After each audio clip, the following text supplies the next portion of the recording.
Alright, ladies and gentlemen, welcome to round 8 here of the Trackstars TS3 Touring Car Series. Live from, I think it's Hokkaido. I'll get that corrected off by Nick if I am wrong, but we're here for the high-speed sprint here at the fantastic GT7 created high-speed ring.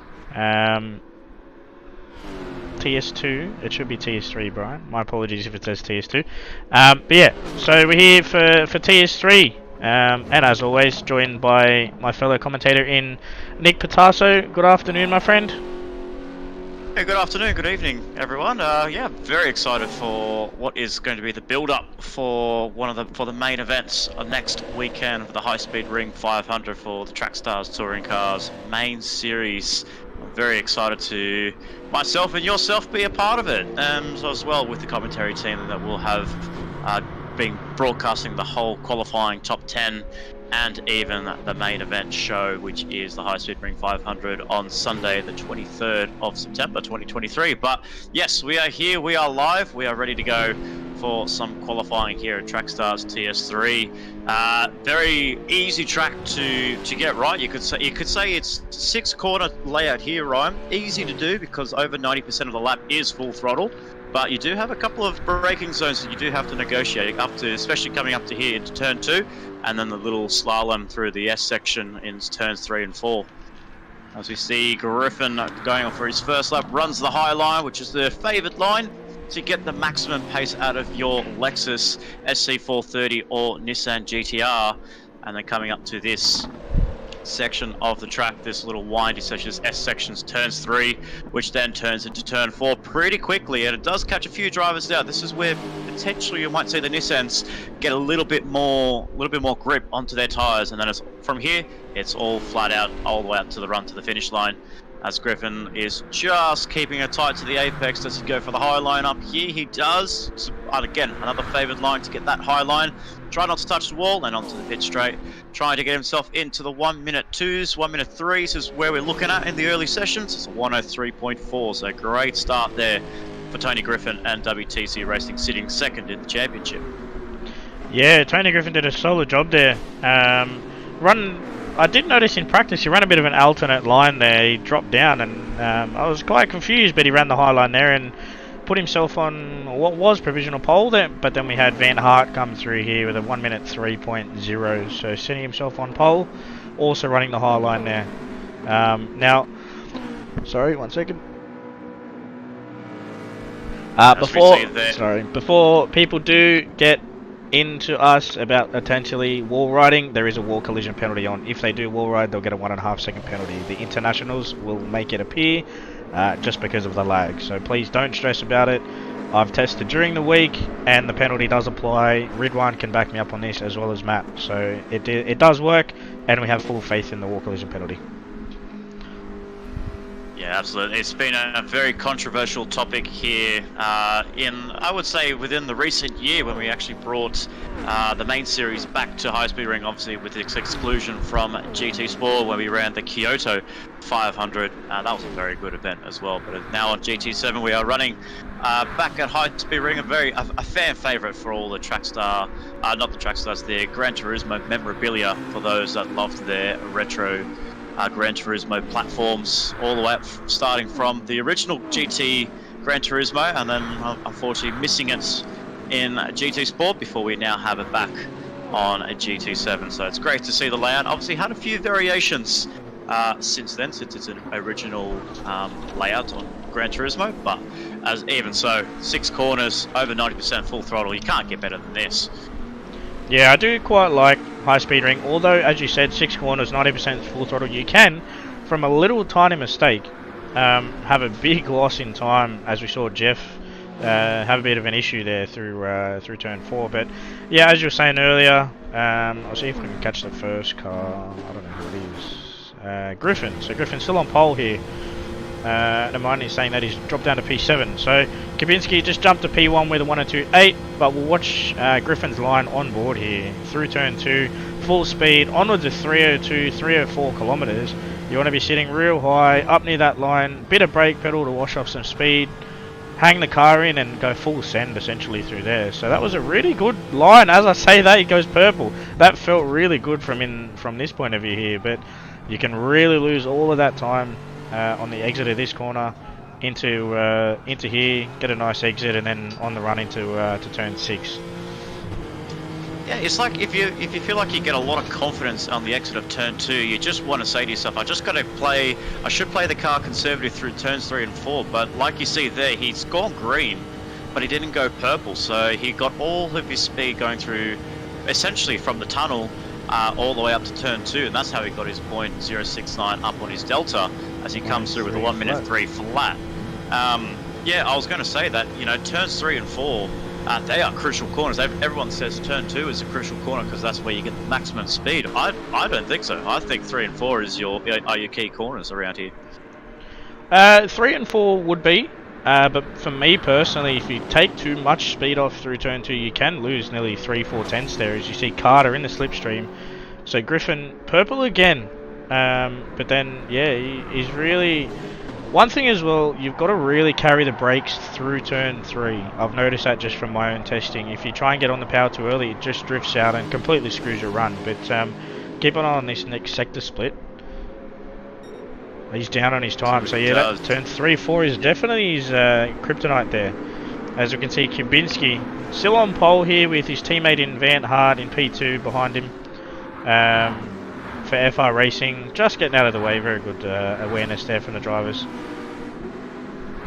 Yeah, absolutely. So, as mentioned earlier in the broadcast, we'll be keeping an eye on everyone's progress throughout the whole race. Obviously, looking at everyone's POVs and seeing how they execute turns 2. But be rest assured, everyone, that everything is monitored, and anything that is suspicious, I'm sure drivers will be able to put in some incident reports. As you can see that, Bendit does have a 1.5 second penalty, which he would have, my assumption, got at turn 2, because that's the only reason he would have got a 1.5.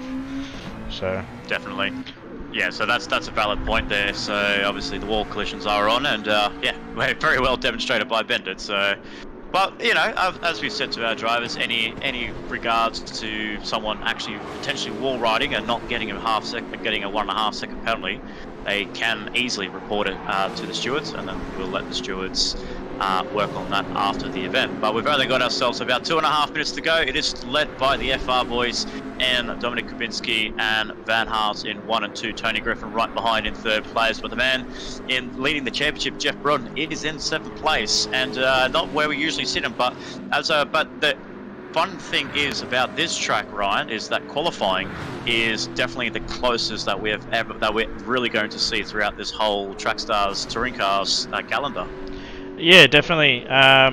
Down to P9, you've got just under 0.5 of a second there to Smith from Black Rose Racing, who unfortunately ended up copying a disqualification from one of his races at Laguna Seca because of all that turn 1 kerfuffle. So, yeah, a bit unfortunate. But yeah, he's probably got a statement to come through here. But I think, honestly, watch out for these Lexuses coming to the race when all the cars are close together in the slipstream and stuff. And I think that's another thing we have to take into account as well. Really good through there for Smith.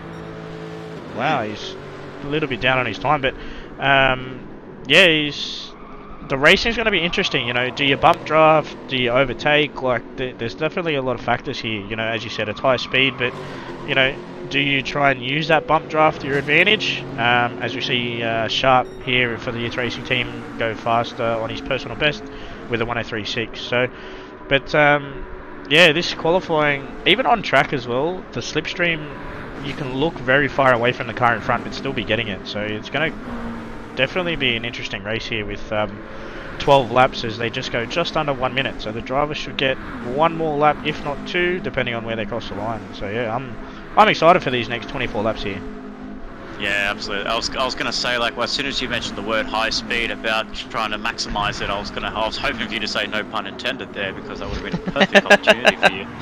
But as we see there with Seca, he's gone for a little bit of a different approach into turn 1. That's kind of helped him out a little bit. 0.1 up on his personal best lap time. So as you see, drivers running the high line is obviously the most favoured line, but drivers again just try to avoid it, because I guess, you know, in a way you don't want to really you know, get caught out by that 1.5 second penalty that was demonstrated by Bendit. So yeah, you know, drivers playing conservative, and we potentially could be seeing that throughout the race, because I have a feeling that the idea of running the high line will, you know, obviously it'll help you throughout the whole 12 laps, but as well, if you one little slip up, one little mistake, you pick up a 1.5 second penalty, and it could be your race over. So maybe a couple times, maybe some drivers are thinking, maybe not run the high line just for this lap because I'm a little bit too close to the edge. But so far for Kubinski's point of view, he's doing really well. So you see his lap 7 to 9 all in the 1 minute 2s. So he's been finding a lot of confidence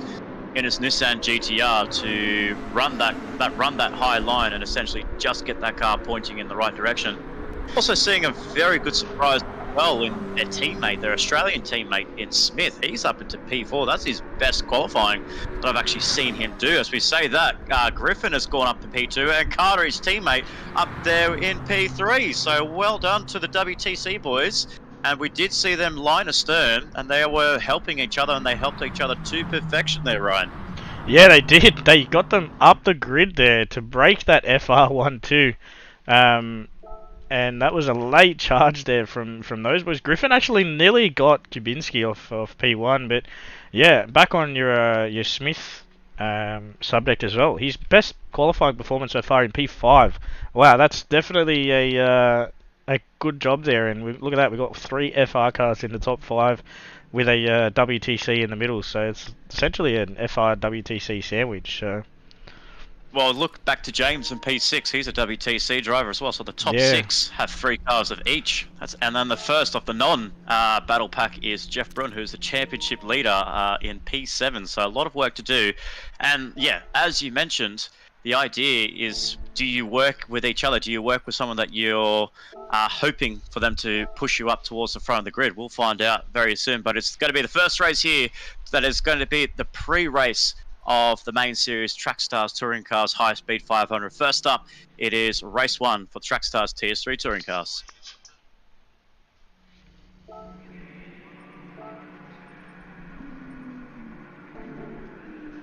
So the scene is set for race 1 of the Trackstars TS3 Touring Cars. We see some Nissans, we see some Lexus, just like we see in the main series. As we wait for those lights to go out, it's going to be Kubinski for FR Racing versus WTC's Tony Griffin, second in the championship. Those 5 lights are out and we are racing. It is a great launch there by Kubinski, but Griffin is trying to look for that inside line. But we see Kubinski holding that inside line, go straight away defensive. And that is a good start by the Nissan driver. But what does Griffin do? Does he tuck behind? Does he go for does he try to look for a move down into turn 2? A really full send into turn 2. But looking from the backwards cam, we can see there Van Hart coming through. Oh, contact almost made between the FR and WTC racing drivers. And coming through to the first corner, we see a little bit of carnage from the back there. And that's Jeff Brun. That's the championship leader. All the way facing the wrong direction there. Had a great start, did Jeff Brun. But what happened to the championship leader? Carter really checked up on the brakes there, and it was just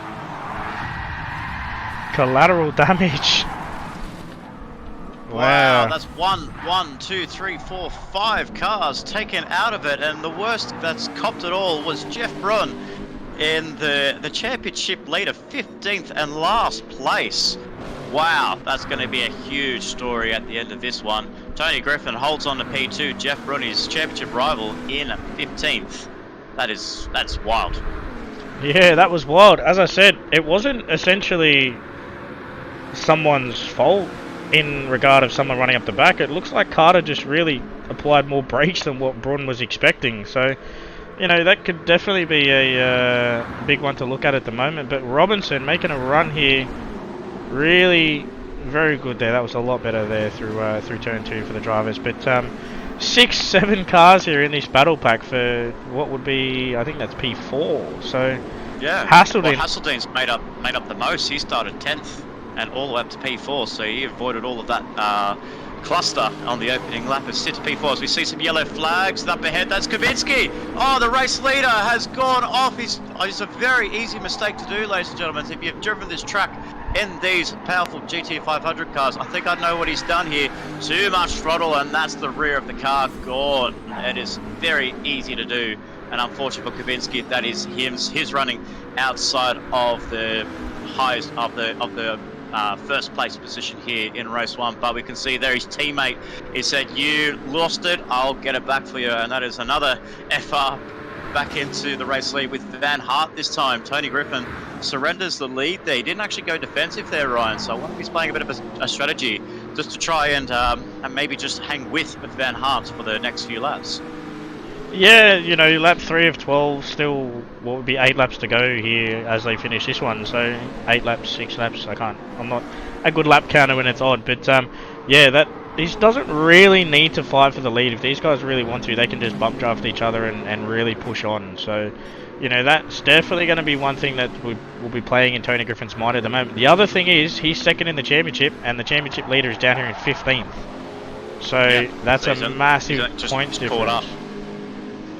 And he's only just caught up to the back of James, who was caught up in that incident there, as well as Sharp and Carter, unfortunately being the main victim out of all of that.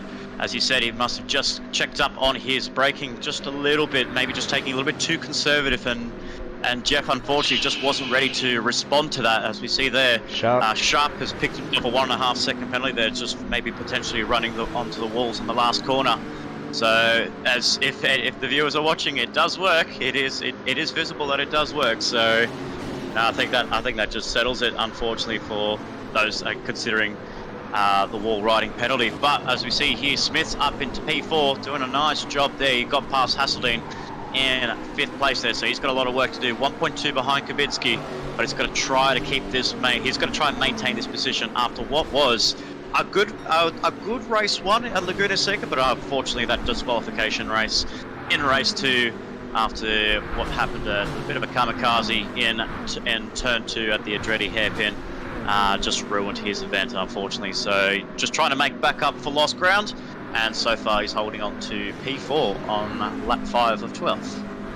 Yeah, and Hasseldine as well done a really good showing out at Laguna Seca. You know, we've seen him didn't have the best qualifying, and then he moved up through the races, and he probably had one of his best races that I've seen at the moment, as he's gone for a move there on Hasseldine. But I don't want to take my eyes off this battle. There's the 4-car battle here, but it's in groups of 2, so Smith ran really wide, and he did. Yeah. I thought he ran really close to the wall, and he did. The game picked that one up and thought, nope, here's a penalty for you. Hasseldine runs really deep there into turn 3, but he doesn't need to push as much. But I think Smith's going to lose 3, potentially 4 positions here with this 1.5 second penalty. Yeah, he'll definitely drop behind Bendit, absolutely. Does he drop behind Liam in the It's Racing Esports Nissan? He's very close. He's charging through, and there you go. Oh, actually, no, he has actually managed to hold on there, but almost pulled back. But he did, yeah.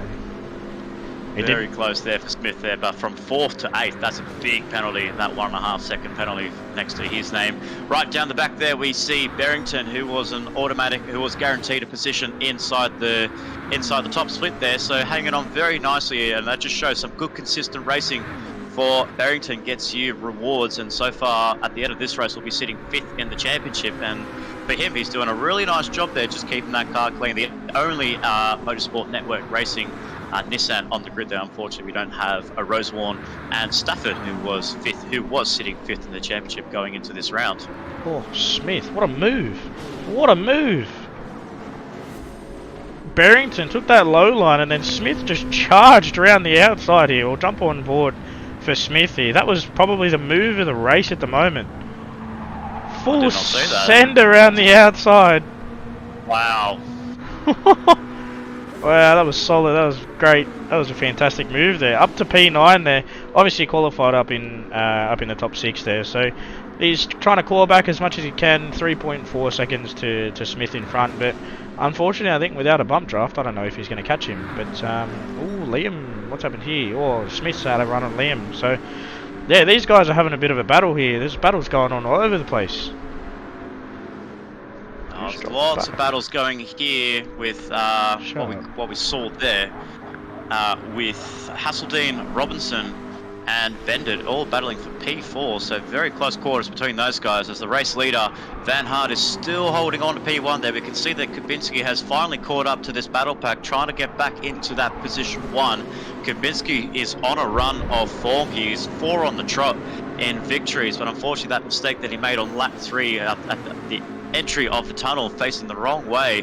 Thankfully, he actually saved the car. He didn't actually clip the wall. He didn't didn't touch it. So all he had to do was give it a flick spin, and he was back up and running. So that's very good. That was a good save there by Kubinski. But it's going to be very close. It's less than a second between the top 3, and here comes Griffin. What does Griffin do? He's actually doing the bump draft. So I just saw a puff of blue smoke there coming from the rear of Van Hart. So he's doing the bump draft game, helping Van Hart and waiting until that final lap that he can get to turn 2 in the lead on the last lap. But as they get very, very close to each other, they're both running the same line up there. We can see there's some drivers staying off the walls there. Very fine quarters there by Kubinski there. And we can see Griffin 0.018 up. So there's just, when you see some drivers, some great quality drivers coming through the field, and they're really playing so much with that high line and running at fine margins, it's great to see. It's a great spectacle.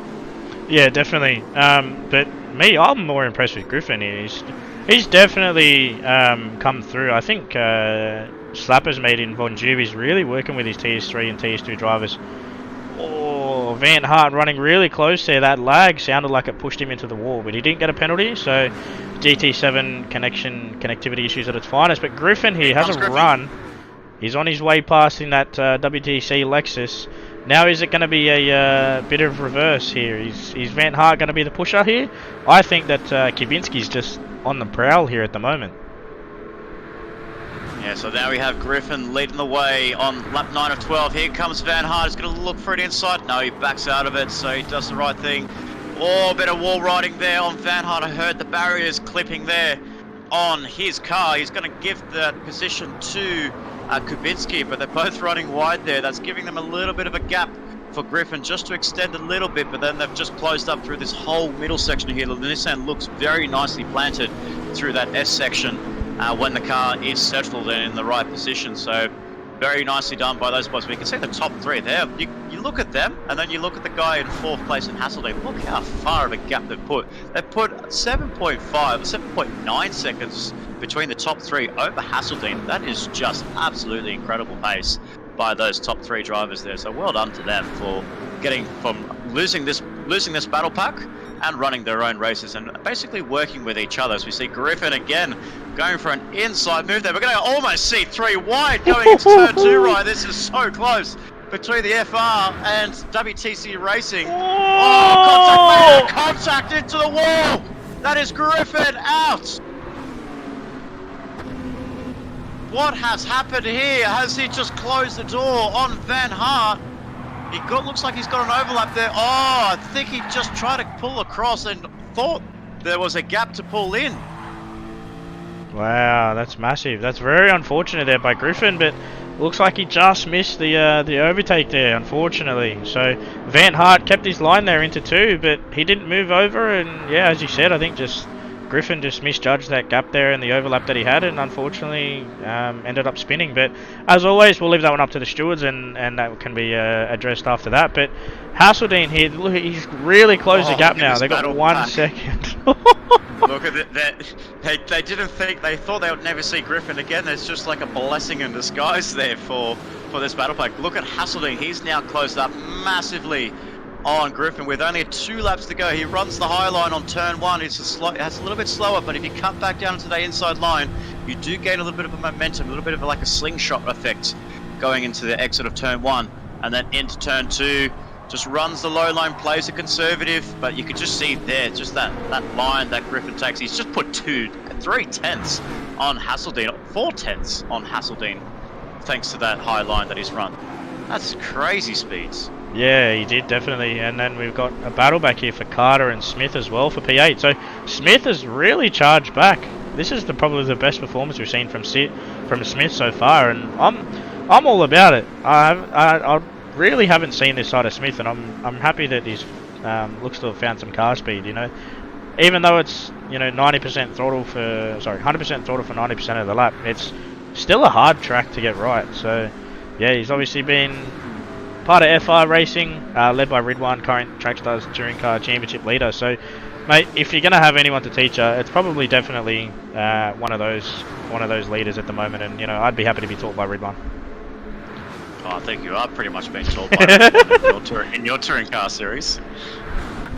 But as we can see there, Carter looking for the inside move. What does Smith do? Oh, just the same move between the same cars, WTC and FRA. It's almost a carbon copy of what happened a lap ago, Ryan. That was so close quarters between WTC and Smith. But as we come back to the front there, we'll look to see what happens down the rest of the field.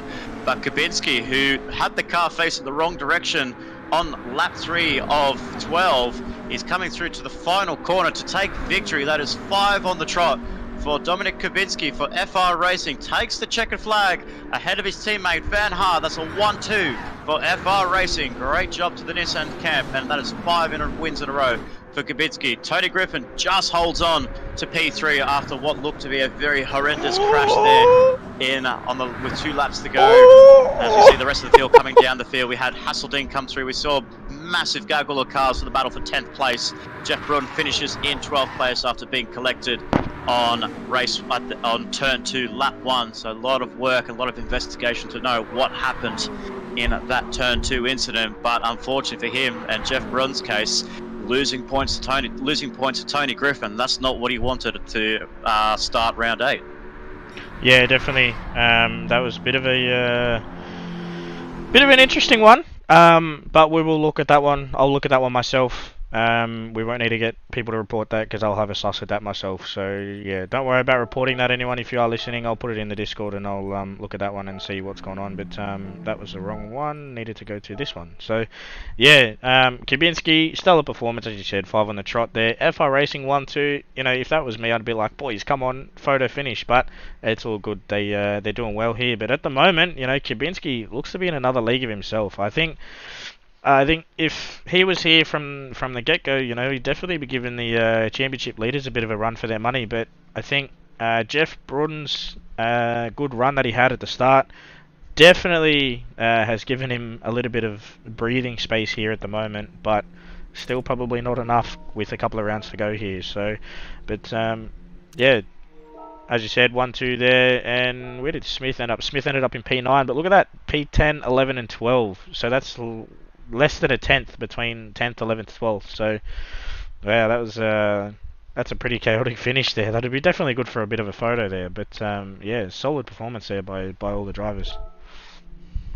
Absolutely right. So great performances there by FR Racing. Unfortunately, WTC Racing couldn't take the checkered flag in P1 after we saw Tony Griffin taking that lead with only 2 laps to go, and unfortunately an incident between himself and the FR boys, one to be looked at, one to be talked about as we take a break here from Trackstars Racing Series. We'll bring you race 2 coverage very shortly, so sit back, grab yourself some food, grab a drink, because we'll be bringing you race 2 here at High Speed Ring very shortly.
Alright, we're back, ladies and gentlemen, here for race 2. You know what, we got 2 minutes to go. I think I might just give it a bit of a whirl. So, you know what we do. You know what we do here at TS3, Nick, isn't that right, mate? Absolutely, it's hot lap time with Ryan Palmer here, and he's borrowed the car from Venti. He's just trying to say to him, actually he's borrowed that from Jarman last It's year. Jarman's So car last year. there you go. So he's just saying, "Oh, Jarman, I'll just steal one of your race-winning TS3 cars from last year. And I'll just take it for a hot lap here around high speed ring. What could possibly go wrong?" But as we see here, running the hard line there, clipping the barriers there, that would be deeming of a 1.5 second penalty, but it's not too much of a big hit. I guess in a way, Ryan, like as probably throughout your experience and throughout all the testing you've done for the main series, even just like a small, if you just get that line wrong going to turn 2 and you really hit the wall pretty hard and you do pick up damage quite quickly, and it is easy to do if you take that wrong line. Yeah, not only that, if you run it too far, the game will register that you're keeping speed or picking up speed, so it will penalise efficiently here. So yeah, it definitely works its wonders, and you know we have full faith in it. But yeah, it can definitely hinder you in a way, but also benefit you. But if it benefits you, you'll get penalised. So it's absolutely. And then going through here to turn 1, as Ryan starts his opening lap there, usually you'll see people just hugging the inside line. Some people take the middle, cut in on the exit of turn 1, or you might even see people just run that high line. If it's not really the favoured line, then turn 2, just trying to get as high as possible. Try not to clip the barriers there, otherwise you'll be getting yourself a 1.5 second penalty there, and even get caught wall riding. And then into turn 3, to me it's still the trickiest corner. Series of corners on this track here, because the car just understeers naturally, not just you driving it, because we know how much you like understeer, but as well every driver in any forms of category, touring cars, main series, TS2, and even the TS3 boys, they all struggle to get that corner right, and we'll see that later in TS2 at 8 o'clock Australian Eastern Standard Time. But around turn 6 onto the pit straight, that's a 1 minute 3.4 there. So that actually would have got you up there inside the top 8 with that qualifying lap there. So nice work, Ryan. Thank you. You still got it, mate. I wouldn't have liked the top 8. I would have liked on top 2 or top 3. But no, it's pretty good. So yeah. So it is what it is, but Ridwan's currently roasting me because I said turn 1 incident, but it's actually turn 2, but they get my gist. But yeah, here we go for, actually I need to reset the grid, which I should have done previously, but just give me a break. It's been a hot day, so but yeah, but Well, whilst you do that, I'll explain. I'll talk to our viewers about what happened in that race. So, as we saw there, Kabinski did take the victory ahead of his teammate in Van Hart, obviously after having a massive moment there on lap 3 of 12 on the entry of the tunnel there, to flick the car 360, got it away from the barriers and he managed to do a bit of a flick spin and get the car back on track and really get himself back up to fighting position for the lead of the race there, where Tony Griffin and Van Hart were just battling it out with each other, just duking it left, right, front and centre. Just those guys just having a good old bit of bump drafting as well throughout the whole race as well. And Tony Griffin just said, nah, you know what, that's enough, let's make the move. He did it, he got himself into P1, and unfortunately a lap later, a bit of collisions there between Tony Griffin and Van Hart, something that the stewards will be looking at very carefully. That happened on lap 10 of 12, and then we almost saw a very close incident happen with the teammates in Smith and Carter. They almost did the same thing on the last lap too. So very, very similarities between those two, but one of them unfortunately copped the worst of it, but still managed to hold on to P3. Did Tony Griffin, but I think the biggest loser out of all of that was the championship leader in Jeff Brun, was getting his car really well high up into the grid. I think he got himself as high as P4 going into, or P5 going into turn 2. Unfortunately, a lot of congestion going into turn 2, just drivers not so sure where to brake, where to place their cars, and we just saw at least 5-6 cars just go tumble drying into turn 2 on the opening lap there. It's not a sight that we really want to see, and not a sight that all drivers want to see, especially if you're fighting for the championship in Jeff Braun's case. Yeah, you don't want to be involved in anything like that with with that kind of stuff. But you kind of got to take it and deal with it as it comes, and just try and do the best recovery as you can. As I just spotted Bendit wall right there and cop a 1.5 second penalty, which is interesting. But okay, now they're finally entered. I was waiting for that to happen so I could set the grid. So but yeah, I'm excited for this next race. We'll see if Kabinski can make it another one too with his teammate Van Hart. So it's gonna be very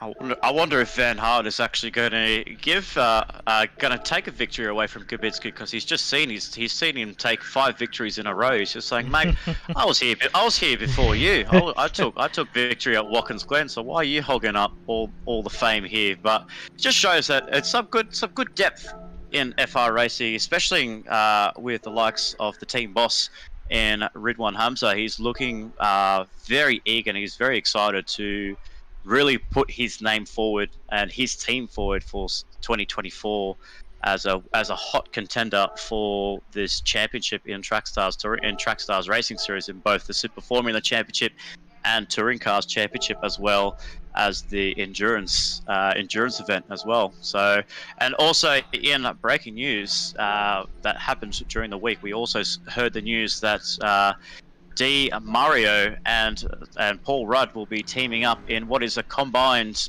ISA FR Racing Lexus in the main series for season 2023, where they're going to be duking it out for the high speed 500 Bathurst 1000 and the St. Croix 1500. So great signing there for ISA to get that FR partnership working. But we'll be hoping to see how these guys go later on, if they can get themselves into 2024. But it is 2023. It is race 2 for TS3 for the high-speed ring sprint. We are here. It is the FR boys, Kubinski and Van Hart, who gets to jump 5 lights, and we are green flag racing. So a beautiful even start there. A brilliant start there by Kubinski. All line disturbed by all the drivers there. So it's just very fine margins on how you start the car there by Van Hart, doing the early favours of just giving his teammate a push and just try and get rid of this battle pack. Whoa. As you can see there, down the back there, we can see Jeff Braun. He's right in the middle of all of it. He's waiting for incidents to happen. He's waiting for people to make mistakes so he can get himself back up towards the front there. As they go through turn 2 for the first lap here, we see a little bit of carnage in the background there, but it looks a lot cleaner than what we saw in race 1. So I'll give props to the Yeah, sorry. I was very impressed by that move from Smith, but he couldn't get it completed.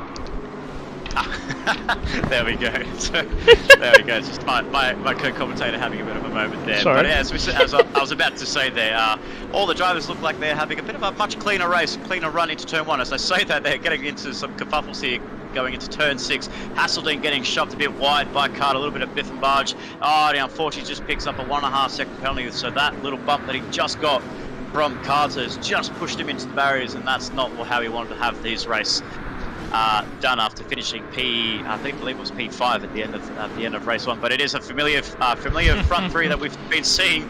It is FR versus WTC Racing in Kubinski and Tony Griffin. And as I saw back down the order there, Jeff Braun's made his way inside to the top 8. So this is a good start for the championship leader. He needs to keep clawing up those positions to get anywhere near there. As we can see there, little bit of push and shove there. Jeff just ran a little bit wide there, just giving Liam the old shove. He's trying to claw his way back through the field. He's got no time to waste here, Ryan. He needs to get those championship points and try and catch up to Tony Griffin. Yeah, he's definitely needing to claw back as many points as he can. Obviously, not getting a good performance there in race 1. Griffin, unfortunately, not coming through for P2, but still getting P3. So using as best there. Robinson jumping up wide. Where did he drop down to? 8, 9 there. I think I've noticed as well in practice, if you do run that high line, there is a risk it'll actually suck you up into the wall too. So, which happened to me. So if you run too high, it'll suck you up in there, and as we see here, get a 1.5 second penalty in. My prediction is he'll drop back to probably P13 or so, something like that. But yeah, unfortunate, but a lot better race here from the TS2 guys. Yeah, a much better opening start to this race for the TS3 touring car drivers. Robinson, unfortunately, is going to have to do the hard work now. He's going to go from 10th all the way down to the back of the grid here. Potentially, I believe there is a driver right back there. I'm not so sure who it is. Looks like it's Barrington, the last of the drivers in this field. Actually, no, Hasselding, because he also had to serve a 1.5 second penalty next to his name there. So let's see how far back Robinson drops. He's just going to drop in 13th. I can see Barrington coming through. Yeah, 14th place for Robinson. So big loss there when you get that 1.5 second penalty there from 10th all the way down to 14th. It's a killer, I will say. Yeah, it is a killer. Could you imagine if we had heavy penalties on? Heavy penalties turn that into a 3-second penalty for each time. So that would be even worse. It's actually 5 seconds. It's 5 seconds. Oh. I did some early testing. Yeah, 5 seconds. It is. Imagine that. If we told the TS3 drivers that it's going to be heavy collisions, and they get a 5 second next to the name, they'll be like absolutely fuming behind the cockpit. As I see behind there, someone just clouted the wall in the background there. We'll find out who that was shortly. But Bendit has come through into P4. Very nicely done there. I don't think that was anyone there. No one that registered a wall riding penalty next to their name there, but a very nice move there by Bendit up into P4. Carter will look to capitalise on that, get himself up inside the top 5. Smith in 7th, a bit of a gap between Smith and Carter. You can just see there various collisions. Very close. Cars, yeah, it's just close quarters there. We see in the foreground there, background rather, we have Kabinski just going defensive on Tony Griffin, just trying to break that slipstream, and that's a good strategy by Kabinski. You can just see Griffin just not really following him as quickly, just like really not tucking into the car. Just you can see there, he's just going for some clean air, just needs to know where to put the car in this track position. Oh, no! Oh no, that is a 3 huge seconds impact as well. there. He got the outside wall, then the inside. Looks like he got on the gas too early. He did. He ranked conservative too. Oh, that is so unlucky for Tony Griffin. Car 62 gets 3 seconds next to his name. Let's see how far back this drops him down.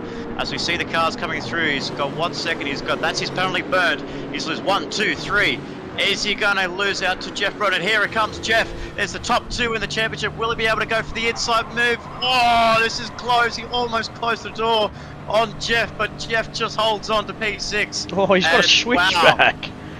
He's got the switchback of dreams here, not working with his championship rivals. Say, hey, let's get ourselves back up the front. No, I just want to have some bragging rights in this championship fight here. But Tony Griffin, Jeff Brun, and we can see Liam trying to go for an outside move, but the high line, unfortunately, at turn 1 is not the favoured line for battling your opponent on the exit of turn 1. It's turn 2 that matters the most. And we can see that Jeff Brun really nicely done there. He's got a very nice run on turn 2, and that's really pushed him up into P6. Tony Griffin just clipped the barrier there, and that's him down to P7. Might lose out to P8. No, just loses 1 position. But Jeff Brun, a much better race by the man. That is the championship leader, finishing in 12th place up into P6. So the biggest mover so far goes to Jeff. But so far, it is still an FR1-2 in Kabinski over Van Hart. Yeah, still, as you said, FR1-2, 3.3 seconds back to Van Hart from Kabinski. So I think it's going to be another clean sweep here by the FR driver in Kabinski, but also an FR1-2 for the round. So that'll be interesting to see if he can hold on to it. But you know, we saw him spin on lap 2 last race, but we've got Smith having Bendit all over the back of him, really pressuring him. And Bendit just drops back in behind him, takes a bit of conservative line there and does really well. So they've definitely calmed down from race 1. Who's dropped back here? Smith. So Smith looks like he's had a 1 minute 18, so he's either had a penalty or spun or something like that. So unfortunate. It looks like that would have been more or less a spin, because I think even if you get a 1.5 second penalty, you don't lose too much time. So I think when Robertson served a 1.5 second penalty, I think he got himself to 107 or a 108 for his lap time. So yeah, that was definitely a spin. on his end. And so very unlucky for Smith because he qualified inside the top 5 there, inside in 4th place. He did 5th place. He did a really good job in the qualifying session, but unfortunately, truth comes to reality, and he's just hanging around into the back. Unfortunately, not the race that he wanted in race 2, but everyone's very well spread out now. You can see most of the drivers are on that pit straight there. It just shows how close this field is. If we look back to Robinson, for example. So Robinson, I believe, is coming through. Yeah, they're all coming up through to turn 2. It's only 14 seconds covering the top 14 cars. I will say for a track like this, it is really close. It just shows how close the drivers are with a six corner layout. Well, considering that you've got Kabinski and Tony Griffin doing, high 102s, low 103s, and then, Robinson's fastest laps are 103.5. So he's not off the pace. He's just those minuscule time differences between the lap just progresses over at the moment. But, in saying that, 13.9 seconds. Oh, okay, the game just glitched out there. It dropped. I thought something happened to Kabinski. But, yeah, it's not much time loss essentially if you really think about it over a track like this, as you said. So if it was a little bit more than that, I'd probably expect it, but yeah, I noticed it in practice, 0.6, 0.7, which is that slipstream barrier. You actually look very far away from the car in front, but realistically on circuit, it's not that much. Yeah, absolutely. So now we have Jeff Brun battling with Liam there, takes the high line, gets that advantage over Liam, and we see Tony Griffin. He's actually lost a position to Liam, but he's going to take that back up into P7, goes to car 62 in Griffin. Oh, is he going to be able to hold it? Liam might go back on the offense here. No, he doesn't. Oh, potentially. Oh, so close quarters. What a move there by Liam. He almost lost out in that case there. Yeah, Liam really went for an over-under there. He dropped back behind Broad. Yeah, it's racing, mate. It's racing. Don't forget it. Yeah, he's been doing well at the moment. Obviously, he was automatic qualified due to winning split 2 at Laguna Seca. So, he did well. So yeah, they all come through here. We didn't see as many entries this week either for High Speed Ring. I'm not too sure if it was their favourite track or not, but maybe they were we'll wait a second there. And my friend, it's not a lawnmower, bro. Get off the grass. There's no Hondas in this track here. But as you can see, they're still holding on. Nah, he was trying to go defensive on Griffin there, but if they're going to go for take 2 again, no, Liam holds out. So this is some nice driving here by Liam, but this is also bringing in James into the fold here to battle it out for P9. And then they've just now lost ground to Jeff in 6th place, who's now closed up on Bendit. So it could potentially be fighting not just for 5th, 4th, and 3rd. He could potentially be fighting it out for P3. Look how these 4 cars are so close to each other. You've got Smith, you've got Carter, you've got Bendit, and you've got Brun all battling it out for P3 in this race. We're on lap 11 of 12. Anything can happen here. What does Jeff do? Does Jeff just go for it, put a move on Bendit? It looks like he's going to, but Bendit just runs a bit wide. Jeff Brun's got the inside line. He's got 5th place. Oh, contact made between the 2 drivers. 2 cars, two drivers going side by side. Oh, he holds it. He's going to go around the outside. Getting in 3 for 1. Oh, he's going to do it. Oh, so close. Wow. Oh, Braun around the outside. Nearly pulled a Matt Simmons. You probably still got PTSD from the High Speed Ring last year from that one. But, yeah, he nearly pulled a Matt Simmons there. Around the outside at turn 3. But this battle here... Contact made ahead. Contact made between Carter and Blue. I just saw there between those 2 drivers. So Smith loses out. He still holds on to P3, but those 2 were just very close to each other. They almost pushed each other into the wall there. In the marbles. Both understeering. In the marbles. Yeah, the marbles. Yeah. So Carter just loses out to Jeff Brun now. So Jeff is up into P4 after starting P12, ladies and gentlemen. We are on the final lap here. We're not going to worry about P1 and 2 because they are gone. It's the battle for P3. Blue just runs the car high and then cuts it in. Oh, Jesus, that's scary when they go over that curbing there. I've experienced that quite a couple of times in my practice sessions. It is not fun at all, ladies and gentlemen, but they're on the final lap here. Jeff runs the high line. He's going to go around the outside.